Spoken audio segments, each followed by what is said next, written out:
Yes, you've guessed it. It is that time of the week again as we turn our heads to the stars and venture out into the final frontier with our very special guest and guide to the galaxy. Jono Weltman joins us in studio from the Foundation for Space Development.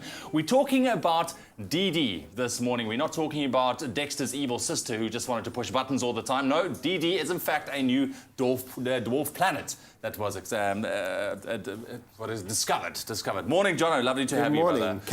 Candidate for a dwarf. Candidate. Okay, distant dwarf. Yet. This is interesting. So let's talk about DD. Who exactly and what exactly is DD?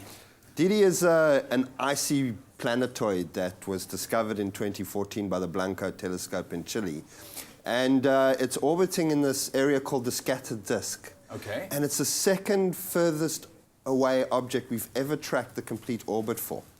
But it was only when we were able to look at it with something called the Atacama Large Millimeter Array. Which is a radio telescope, like SK. Okay. It's very similar to SK. So we listened to DD instead of looked at DD, and we were able to tell how big it was and that it was spherical and met all the criterion to be a dwarf planet. So now we just need the IAU to give it the thumbs up, and we'll have 6 instead of 5 dwarf planets. Okay. So what needs to exactly happen for the big okay to happen? And I mean, also if you think about it, like it's such a, like you said, in the Kuiper Belt, the scattered disk. How did it actually end up there?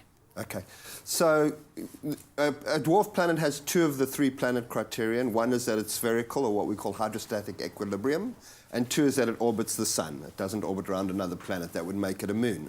Okay. The third is that it clears its neighborhood, and that would make it a full planet, which it hasn't done.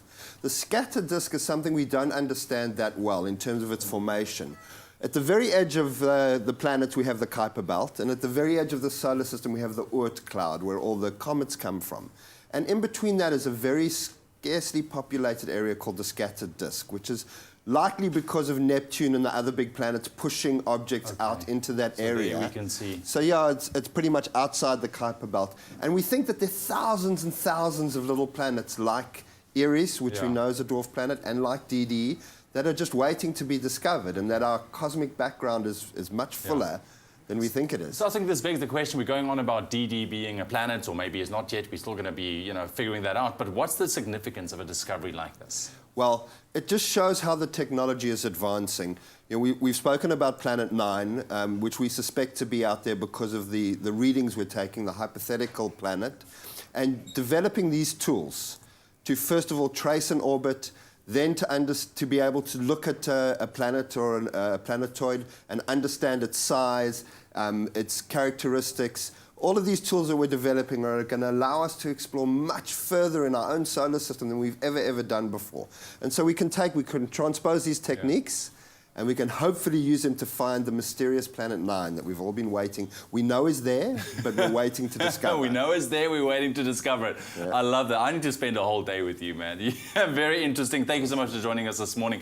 DD, that's what we were talking about this morning, a new kind of dwarf planet that was discovered recently. Just outside, what are you saying? The Kuiper Belt. The Kuiper Belt. The Kuiper Belt, in the scattered disk. In the scattered disk. Man, fascinating stuff.